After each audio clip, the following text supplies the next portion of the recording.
ये है आप सभी के सामने जी। देखिए जी का मान बढ़ता है किसके साथ? ऊंचाई में वृद्धि के साथ, आयतन में वृद्धि के साथ, आयतन में कमी, या फिर ऊंचाई में कमी।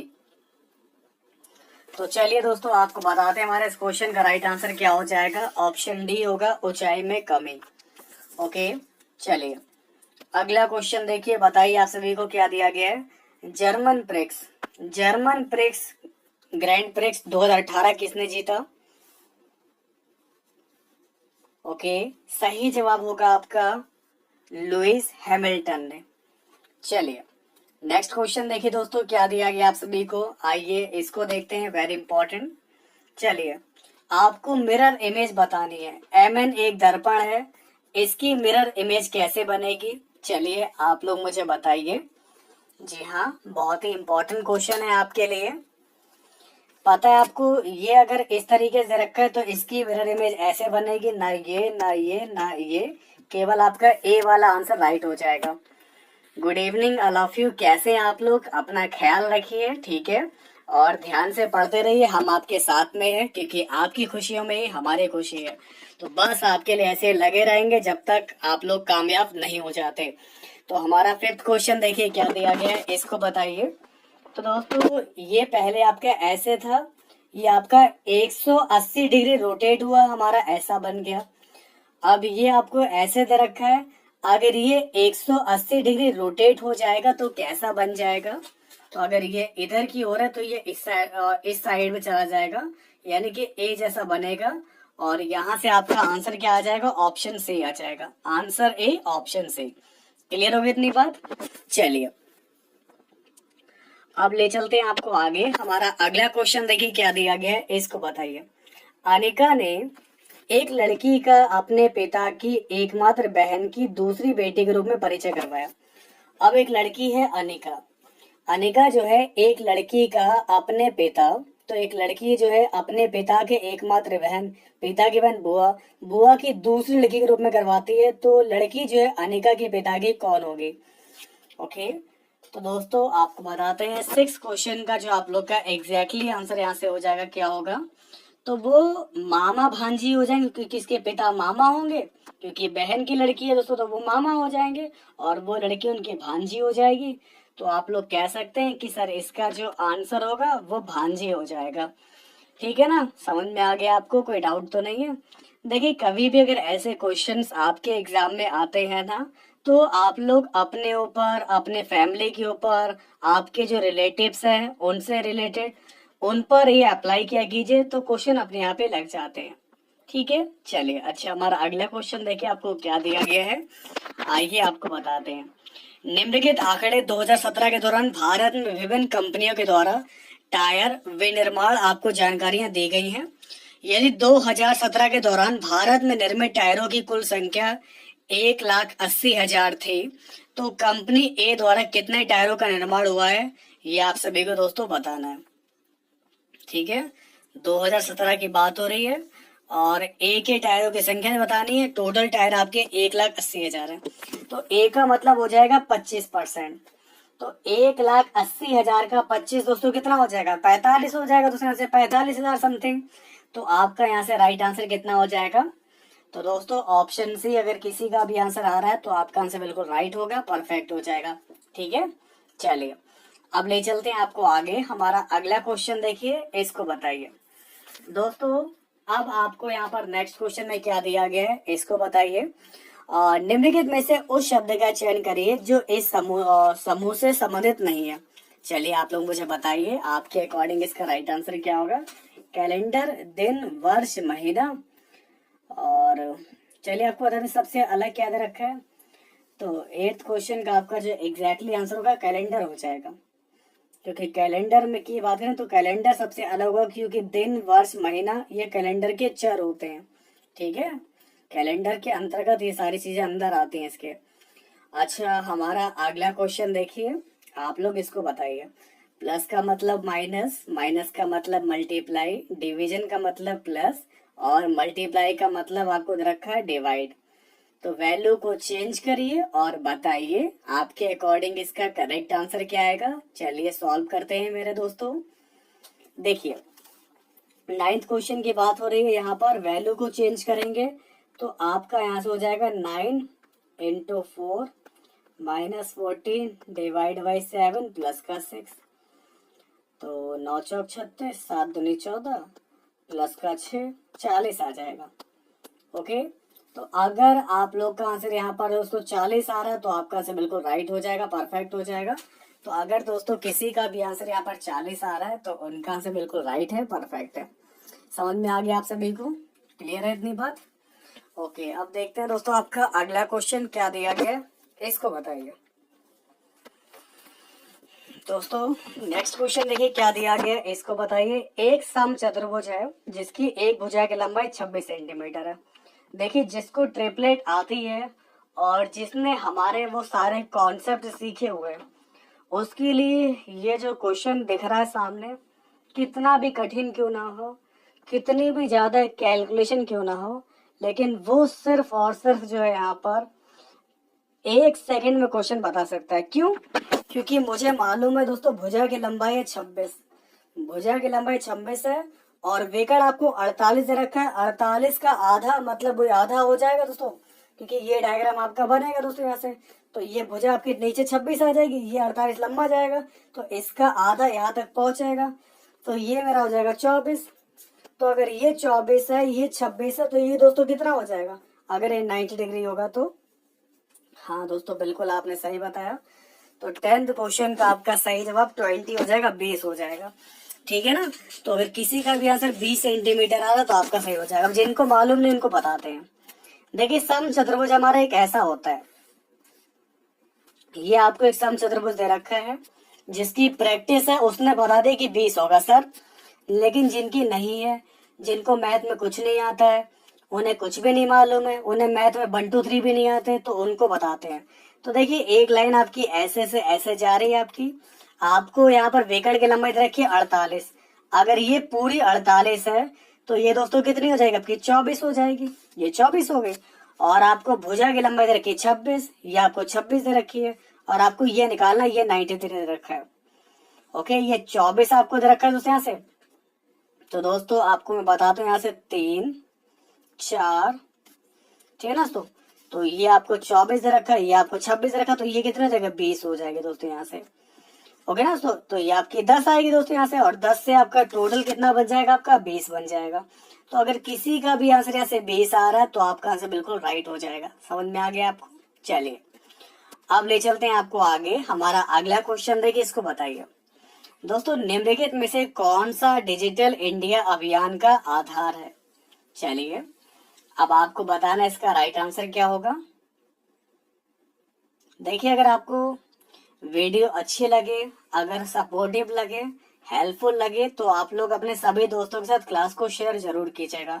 मैं देखता हूँ कि क्लास में आजकल लोग बहुत कम आ रहे हैं, लेकिन क्लास बहुत ही इम्पोर्टेंट है।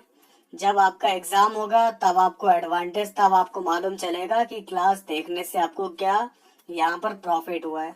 क्योंकि मैं डे बाई डे सारे क्वेश्चन पेपर से रिलेटेड क्वेश्चन एक एक करके डे बाई डे सारे प्रोवाइड करा रहा हूँ। फिलहाल निम्नलिखित में से कौन सा डिजिटल इंडिया अभियान का आधार है?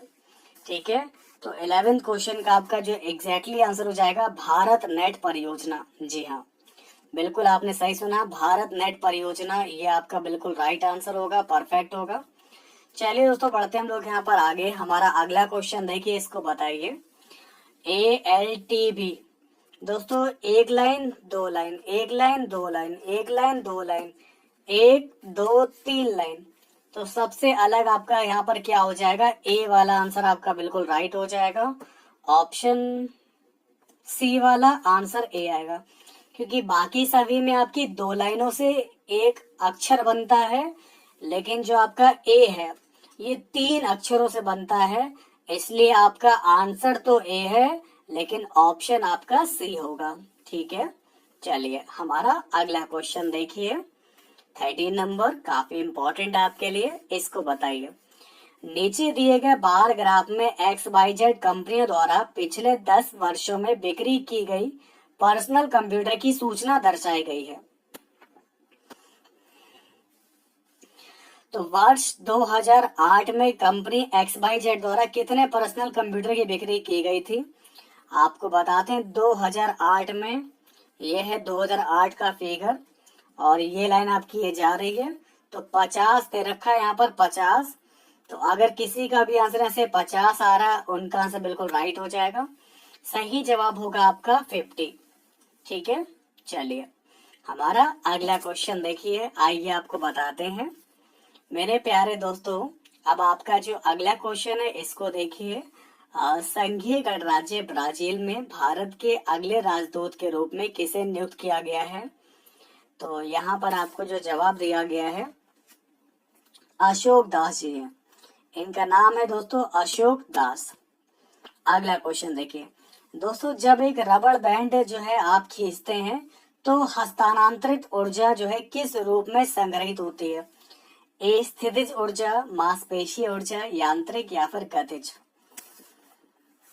तो यहाँ से आपका राइट आंसर हो जाएगा ऑप्शन ए है आपका ए स्थितिज ऊर्जा। हमारा अगला क्वेश्चन देखिए क्या दिया गया आप सभी को, इसको बताइए। किसी लगाए गए बल के लिए यदि क्षेत्रफल कम तो दाब होगा कि दाब क्या होगा? बदलेगा, कम हो जाएगा, अधिक होगा या फिर आपका स्थिर हो जाएगा? तो मेरे प्यारे दोस्तों वो आपका बढ़ जाएगा, अधिक होगा। तो लगाए गए बल के लिए यदि क्षेत्रफल कम है तो दाब ज्यादा होगा, अगर क्षेत्रफल कम है ना तो प्रेशर ज्यादा होगा। पॉइंट लोड देखिए आप लोग, एक दोस्तों देखिए आपका ये दे रखा है, इस पर जोर लगाएंगे आप लोग यहाँ पर, ठीक है ना, तो इस पर कम लोड पड़ेगा। लेकिन अगर ये नोक वाला है और इस पर जोर लगाएंगे दोस्तों यहाँ पर, तो इसमें छेद हो जाएगा। तो जैसे अगर इसका जो है हिस्सा कम होगा, हिस्से का मतलब क्षेत्रफल, अगर क्षेत्रफल कम होगा तो प्रेशर बढ़ जाएगा और इस ये पेपर फट जाएगा, इस पेपर में छेद हो जाएगा। लेकिन यही चीज देखिए इस वाले में, अगर मोटा है, बड़ा है, चौड़ा है, तो आपका दोस्तों यहाँ से क्या है, ये फाड़ेगा नहीं इस कागज को। तो आपका यहाँ से राइट आंसर क्या होगा? बढ़ेगा। अगर क्षेत्रफल कम होगा तो प्रेशर बढ़ेगा, दाब बढ़ेगा। समझ में आ गया एग्जाम्पल से? चलिए जैसे कि पेन, पेन का जो आगे वाला जो पॉइंट होता है उसका क्षेत्रफल बहुत कम होता है, तो वो किसी भी पेज में आसानी से घुस जाएगा। लेकिन उसी पेन को पीछे से अगर आप लोग दोस्तों यहाँ पर उल्टा करेंगे दोस्तों, तब उस पेपर को फाड़ेंगे तो वहीं पर टाइम आपको ज्यादा लगेगा। ठीक है ना, वही चीज आपका, इसका क्षेत्रफल कम है और इसका क्षेत्रफल ज्यादा है। चलिए अगला क्वेश्चन देखिए क्या दिया गया है, इसको बताइए। दोस्तों यहाँ पर देखिए क्या दिया गया है, इसको ध्यान देखिए। निम्नलिखित में से जो है कौन सी आपकी अभाज्य संख्या है, ये आप सभी को बताना है। तो देखते हैं दोस्तों यहाँ से कौन सबसे पहले बताता है। तो 17 क्वेश्चन का आपका यहाँ से राइट आंसर क्या हो जाएगा, चलिए आपको बताते हैं। मैं तो एक लाइव एग्जांपल आपको दे रहा था, बाकी फॉर्मूला भी है, उससे भी आप लोग समझ सकते हैं। ठीक है ना, तो फॉर्मूला तो मोस्टली सभी को मालूम होगा, लेकिन मैं एक एग्जांपल दे रहा था, उम्मीद करता हूँ कि आपको आ गया होगा समझ में। तो दोस्तों यहाँ पर सभी अभाज्य संख्याएं कौन सी नहीं है, तो 5 5 3 आपकी नहीं दे रखी है यहाँ से। तो अगर किसी का भी आंसर ऐसे 5 5 3 आ रहा है तो आपका बिल्कुल राइट हो जाएगा। ये आपका एक दोस्तों क्या नंबर दे रखा है, अभाज्य नहीं है, ये किसी से भी आपका, ये जो है आपका 7 से डिवाइड हो सकता है। चलिए अगला क्वेश्चन देखिए आपको क्या दिया गया है, इसको बताइए। दोस्तों प्रारंभिक पृथ्वी का वातावरण मुख्य रूप से किससे बना था? तो प्रारंभिक पृथ्वी के वायुमंडल में जलवाष्प था, नाइट्रोजन था, कार्बन डाइऑक्साइड है, मीथेन है, अमोनिया थी, इनकी ज्यादातर अधिकता थी। और ऑक्सीजन जो थी इसकी मात्रा बहुत ही कम थी, क्योंकि लगातार ज्वालामुखी विस्फोट से वायुमंडल में जलवाष्प और गैसें फिर बढ़ने लगी, जिसके फलस्वरूप हमारा वातावरण का निर्माण हुआ। तो आप लोग कह सकते हैं कि सर इसका जो आंसर हो जाएगा ना वो हमारा NH3 CH4 H2S। तो आप लोग कह सकते हैं कि इसका आंसर आपका ए वाला राइट होगा। ओके, तो अगर किसी का भी आंसर यहाँ से ए आ रहा है तो उन लोगों का बिल्कुल सही है। बाकी लोग पढ़ाई पर ध्यान दीजिए, आप लोग पढ़ाई नहीं कर रहे हैं, मुझे पता चल रहा है यहाँ पर, क्योंकि आपके आंसर गलत आ रहे हैं इसलिए। तो प्लीज अगर हम मेहनत कर रहे हैं आपके लिए तो आप भी प्लीज मेहनत कीजिए, दिन रात एक कर दीजिए, जहां से पढ़ना है, जहां मन हो, सारी क्लासेस पूरी पूरी एकदम रट डालिए उनके सारे क्वेश्चन। उसके बाद मुलाकात कीजिए हमसे, तब फिर हम आपको बताएंगे कैसे पढ़ा जाता है और आपको क्या क्या पढ़ना है अभी। फिलहाल तो इस क्वेश्चन को लगाइए अभी आप लोग। नए बजट में दोस्तों क्या दिया गया, ध्यान दीजिए। पेट्रोल की कीमत में 10% की वृद्धि की गई है। एक मोटर वाहन का यात्री पेट्रोल की खपत कितने % कम करे ताकि पेट्रोल पर उसके व्यय में कोई वृद्धि ना हो? चलिए दोस्तों बताइए। नहीं मालूम आपको, नहीं पता? चलिए आपको बताते हैं। 10% की वृद्धि की गई ना, तो 10 ऊपर 110 नीचे, और परसेंट के लिए 100 से मल्टीप्लाई कर देंगे। तो जीरो से हमारा जीरो काट दिया, हमारा कितना हो जाएगा 100/11। 11 निमा 99, बचेगा 1, 9 सही 1/11। तो अगर किसी का भी आंसर यहाँ से आ रहा है बी वाला 9 सही 1/11, तो उनका आंसर बिल्कुल राइट है। दिख रहा है सभी को? कोई ऐसा तो नहीं है दोस्तों यहाँ पर जिसको दिखे ना? ओके, तो बी वाला आपका आंसर बिल्कुल राइट है, परफेक्ट है। चलिए अब दिखाते हैं आपको आपका अगला क्वेश्चन, इसको बताइए दोस्तों। अब आपको यहाँ दिया गया निम्नलिखित में से कौन आपका जो है परमाणु बहुपरमाणविक है? फास्फोरस, क्लोरीन, आर्गन या फिर गंधक? तो क्या लगता है आपको इसका सही जवाब क्या होगा? देखिए गलत बात है, अगर आप लोगों ने वीडियो को शेयर नहीं किया है तो सभी लोग इस क्लास को शेयर कीजिए। जितने भी आप लोग के फ्रेंड्स हैं, जहां जहां भी हैं, उन सभी के साथ इस क्लास को जरूर शेयर कीजिएगा। क्योंकि ग्रुप डी का पेपर अगर आप लोग नहीं सॉल्व कर पा रहे हैं तो क्या सॉल्व करेंगे? तो कौन सा पेपर सॉल्व करेंगे? ये तो सिंपल सा पेपर है। जितने भी मैं क्लासेस कराता हूँ, सबसे लो लेवल का अगर कोई पेपर है तो वो है ग्रुप डी। अगर आप लोग इस पेपर के भी क्वेश्चंस को नहीं कर पाते हैं तो आप लोग की पोजीशन, अभी जो स्थिति है वो क्या है, वो आप लोग समझ रहे होंगे। इसलिए प्लीज दोस्तों कम से कम ये क्वेश्चन पेपर तो पूरा सॉल्व करने की हैबिट बना ही लीजिए। तो 21 क्वेश्चन का जो आपका यहाँ से राइट आंसर होगा वो आपका क्या होगा? डी वाला हो जाएगा, गंधक हो जाएगा। ओके, मैंने कितनी बार क्वेश्चन पढ़ा है कि परमाणु बहुपरमाणु कौन सा इसमें दे रखा है? गंधक दे रखा है। चलिए अब ले चलते हैं आपको आगे। हमारा अगला क्वेश्चन देखिए, इसको बताइए। मई 2018 में कीटनाशकों के जैव अपघटन पर अपने कार्यों के लिए पर्यावरण इंजीनियरिंग श्रेणी में विश्व की सबसे बड़ी कॉलेज पूर्व कॉलेज विज्ञान प्रतियोगिता में विजेता के रूप में किसे चुना गया, ये आपको बताना है। तो जहां तक अगर आपका अनुमान आप लोग जो लगा रहे हैं, प्रशांत रंगनाथन, बिल्कुल आपने सही बताया। हाँ, कुछ लोगों ने सही बताया, प्रशांत इसका राइट आंसर होगा। ओके प्रशांत, इसका सही जवाब हो जाएगा प्रशांत रंगनाथन। क्लियर हो गई इतनी बात? चलिए अब ले चलते हैं आपको आगे। हमारा अगला क्वेश्चन देखिए, इसको बताइए दोस्तों। इनमें से आपका एल्कोहल और आपका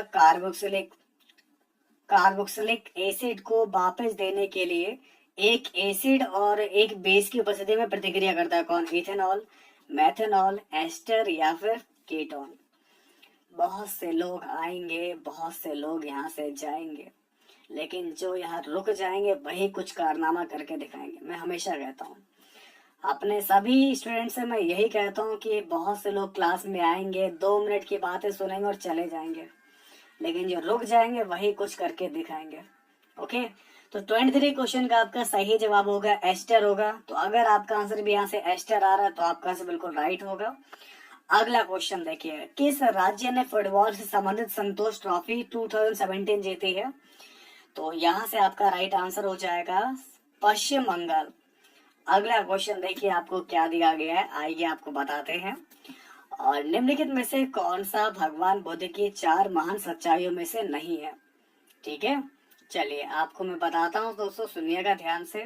मैं जानता हूँ नेटवर्क नहीं आ रहा है, फिर भी मैं क्लास करवा रहा हूँ ना। मैंने हिम्मत नहीं आ रही, चाहे नेटवर्क आए या ना आए, अगर थोड़ी सी भी क्लास एक विद्यार्थी तक भी पहुंचती है तो मैं उस एक इंसान के लिए क्लास प्रोवाइड कराऊंगा ताकि वो देख सके। ठीक है, बाकी क्लास तो बाद में सभी लोग देख ही लेते हैं। तो 26 क्वेश्चन का जो आपका एग्जैक्ट आंसर आपका होगा वो आपका सी वाला हो जाएगा। यदि इच्छाओं से छुटकारा नहीं मिलता है तो दुखों से निवारण हो सकता है। क्योंकि दोस्तों कितना भी दोस्तों आप लोग, अगर आपकी इच्छाएं नहीं पूरी होंगी तो आप, जैसे कि जिनकी भी इच्छाएं पूरी नहीं होती वो हमेशा दुखी रहते हैं। जैसे कि पहले दोस्तों क्या था, पहले दोस्तों कहा था कि मुझे गेम खेलना है, तो अब वो गेम मिल गया तो वो इच्छा पूरी हो गई, खुश हो गए। लेकिन अब आपको इससे ऊपर इच्छा मिली कि हमें अब नौकरी चाहिए, नौकरी चाहिए। चलिए नौकरी मिल गई दोस्तों, ये भी इच्छा पूरी हो गई। अब दोस्तों कुछ और चाहिए, फिर कुछ और चाहिए। तो इच्छाओं का कभी अंत नहीं होता और इसलिए इंसान कभी खुश नहीं होता। लेकिन इच्छाएं करना भी जरूरी है, अगर इच्छा नहीं करेंगे तो उस तक पहुंचेंगे कैसे। इसलिए सोच हमेशा बड़ी होनी चाहिए और इस तक पहुंचना चाहिए, लेकिन दुख मन से नहीं, एकदम एक्साइटेड होकर उस चीज को पूरा करेंगे तो हमेशा खुशी मिलेगी आपको, ना कि दुख। तो 26 क्वेश्चन का भी आंसर आपका यहाँ पर सी आ जाएगा। यदि इच्छाओं से छुटकारा नहीं मिलता तो दुखों से निवारण हो सकता है। चलिए अगला क्वेश्चन देखिए क्या दिया गया है, इसको बताइए। 10 किलोग्राम द्रव्यमान की एक वस्तु 5 मीटर पर सेकंड, ठीक है ना, 5 मीटर पर सेकंड के एक समान वेग से गति कर रही है। उस वस्तु की कितनी गतिज ऊर्जा होगी, ये आपको बताना। देखिए गतिज ऊर्जा की मैं बात करूं तो आपको बताते हैं 27 क्वेश्चन का सही जवाब क्या होगा। कौन नहीं जानता गतिज ऊर्जा के बारे में, सबको मालूम है, सबने पढ़ा रखा है, स्पेशल कोई नहीं है जिसको मालूम ना हो। फिलहाल फॉर्मूला का होता है काइनेटिक एनर्जी बराबर होता है हाफ mv²। आपको एम भी मालूम है, बी भी मालूम है। एम है 10, बी है 5, 25 और ये 10, 5, 25 पंजे 125। आपका सही जवाब बी वाला हो जाएगा, 125 जूल आएगा। ठीक है, चलिए अगला क्वेश्चन देखिए, इसको बताइए। दोस्तों इनमें से कौन सा धातु का इलेक्ट्रॉनिक विन्यास है, ठीक है, आई नो, इनमें से धातु का इलेक्ट्रॉनिक विन्यास कौन सा है। यदि किसी तत्व के बाहरी कोश में 4 या 4 से अधिक इलेक्ट्रॉन पाए जाते हैं तो वह अधातु होता है। नोट करिए इस पॉइंट को। क्या आप लोग इस बात को जानते हैं? अच्छा नहीं जानते तो मैं आपको बता रहा हूँ, सुनिएगा दोस्तों। कोई भी तत्व होता है, अगर बाहरी कोश में आपके 4 हो या 4 से ज्यादा अगर इलेक्ट्रॉन पाए जाते हैं तो वह आपकी अधातु होती है, ठीक है ना, अधातु होती है। तो यहाँ भी 6 है, यहाँ 5 है और यहाँ 4 है। तो ये सब दोस्तों क्या हो गई, आपकी अधातु दे रखी है। लेकिन आप कहेंगे कि सर यहाँ तो 4 से कम है, तो मैंने कब कहा दोस्तों ये अधातु है, ये आपकी दोस्तों क्या हो जाएगी, धातु हो जाएगी। तो इसलिए आपका राइट आंसर क्या होगा, ए वाला हो जाएगा। समझ में आ रहा है ना आपको? चलिए समझ में आ रहा है तो बहुत अच्छी बात है, नहीं है तो मुझे बता दीजिएगा। अब ले चलते हैं आपको आगे। हमारा अगला क्वेश्चन देखिए, इसको बताइए। यह है एकदम सॉलिड क्वेश्चन। आपको एक इमेज दे रखी है और आपको नीचे वाली इमेज बतानी है, यानी कि नीचे आपका मिरर लगा हुआ है। देखिए ये पेड़ आपका इस साइड में ना, तो ये पेड़ मेरा नीचे हो जाएगा दोस्तों इस तरीके से, तो ये पेड़ बन जाएगा। और ये एरो आपका इधर इधर, तो ये एरो नीचे जाएगा, लेकिन इधर की साइड में बनेगा। अब पेड़ आपका ये इधर दे रखा है, ये भी इधर गलत हो गया। आपका पेड़ इसमें इधर उधर गलत हो गया, लेकिन ये देखिए इस साइड में आपका बना हुआ है। तो आप लोग कहेंगे कि डी वाला आपका आंसर राइट हो जाएगा। सही जवाब आपका क्या होगा, डी वाला राइट होगा। समझ में आ गया आपको? ओके, चलिए अगला क्वेश्चन देखिए, इसको बताइए। ध्यान से देखिए दोस्तों, इसमें इसमें आपका एक चोर है, 3 पुलिस है। तो आपको चोर पहचानना है, चोरी किस घर में हो रही है, ए वाले घर में, बी वाले घर में, सी वाले में, फिर डी वाले में। बिल्कुल ध्यान से, बिल्कुल सीआईडी की नजर से देखिए और बताइए क्या लगता है आपको इसका सही जवाब क्या होगा। 31 क्वेश्चन का आंसर मुझे सभी लोग बताएंगे, बड़ा ही अच्छा क्वेश्चन है। चलिए आपको बताते हैं 31 क्वेश्चन का जो आपका राइट आंसर होगा ना मेरे प्यारे बच्चों, इसका सही जवाब आपका आंसर क्या आ जाएगा यहाँ से। हाँ बिल्कुल आपने सही बताया। देखिए टी ए आपका सीधा था तो टी ए उल्टा हो गया, एल ए सीधा था ये आपका उल्टा हो गया। ठीक है दोस्तों, एम सीधा है, ये भी एम सीधा दे रखा है। ऐसा कैसे हो सकता है, क्योंकि एम अगर आपका सीधा है तो इसका उल्टा डब्ल्यू होगा। तो दिमाग यहीं से दोस्तों आपका टनक गया होगा, आपको समझ में आ गया होगा कि सी वाले में कुछ तो गड़बड़ है। दया, तो दया गड़बड़ कहाँ पर है, गड़बड़ है सी वाले में, ठीक है ना। चलिए काम तमाम, ले चलते हैं आपको आगे आपका अगला क्वेश्चन बताने के लिए। इसको बताइए दोस्तों, निम्नलिखित में से कौन सा विकल्प सहसंयोजक यौगिक का गुण नहीं है, किसको बताइए। निम्नलिखित में से कौन सा विकल्प जो है सहसंयोजक यौगिक का गुण नहीं है, तो देखते हैं सबसे पहले आप लोगों में से कौन बताएगा। हाँ चलिए आपको बताते हैं। 32 क्वेश्चन का सही जवाब होगा उच्च गलनांक और क्वथनांक, ठीक है।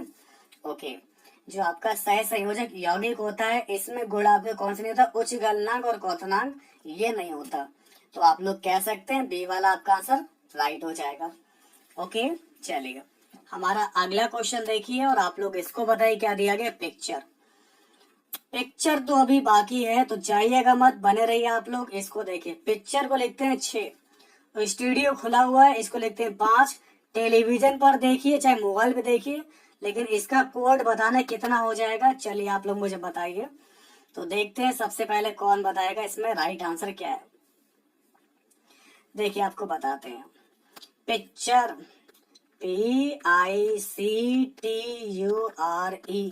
पिक्चर तो अभी बाकी है दोस्त।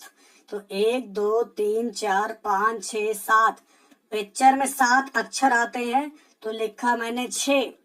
स्टूडियो 1 2 3 4 5 6, स्टूडियो में 6 अक्षर आते हैं, तो मैंने लिखा 5। ऐसे गिनेंगे टेलीविजन 1 2 3 4 5 6 7 8 9 10, टेलीविजन में आपके 10 अक्षर है तो लिखेंगे 9 बस। तो जिसका भी आंसर 9 आ रहा है उनका आंसर बिल्कुल राइट होगा। सही जवाब आपका 9 हो जाएगा। समझ में आ गया आपको?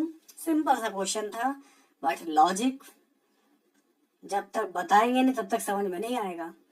सिंपल लॉजिक नहीं, ग्रुप डी का पेपर जरूर है दोस्तों यहाँ से, लेकिन आजकल ग्रुप डी भी पेपर ऐसे आते हैं, ये भी जॉब, इसमें भी जॉब वाला लेना भी बड़ी मुश्किल वाली बात हो गई आजकल, क्योंकि कंपटीशन टफ पर टफ होता जा रहा है, जैसा कि आप लोग जानते हैं। चलिए अगला क्वेश्चन देखिए क्या दिया गया, इसको बताइए। ए जो है एक कार्य को 13 दिन में पूरा कर सकता है, जबकि बी जो है उसी कार्य को 39 दिन में कर सकता है। ए पहले दिन से कार्य करता है और बी जो है दूसरे दिन से कार्य करता है, और इस तरह कार्य प्रणाली चलती रहती है। पहले ए फिर बी फिर ए फिर B, A B A B A B, तो ऐसा क्रम चलता रहता है और अंत में काम समाप्त भी हो जाता है। तो इस तरीके से काम करने में कितना समय लग गया ये आपको बताते हैं, सुनिएगा बड़ा ध्यान से। तो देखिए एक ए भाई साहब थे, ये एक काम को 13 दिन में करते हैं, और जो बी भाई साहब हैं ये उस काम को 39 दिन में करते हैं। हमारा एलसीएम तो आ जाएगा 39, 13 तिया 39, 39 एकम 39।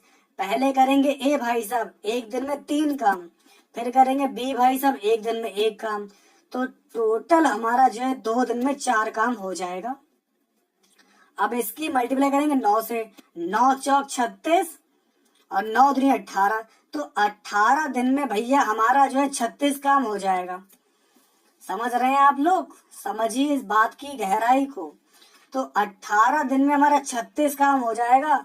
अब बारी आएगी भैया ए भाई साहब की, एक दिन होगा, ये 3 काम निपटा डालेंगे, तो 19 दिन में 6 3 39 काम हो जाएगा। तो मेरे प्यारे दोस्तों, अगर आपका भी आंसर 19 आ रहा है तो आप लोगों ने भी काम सही से करवाया है। अगर आप लोग ए बी से काम नहीं करवा पा रहे हैं तो किससे काम करवा पाएंगे? ठीक है ना?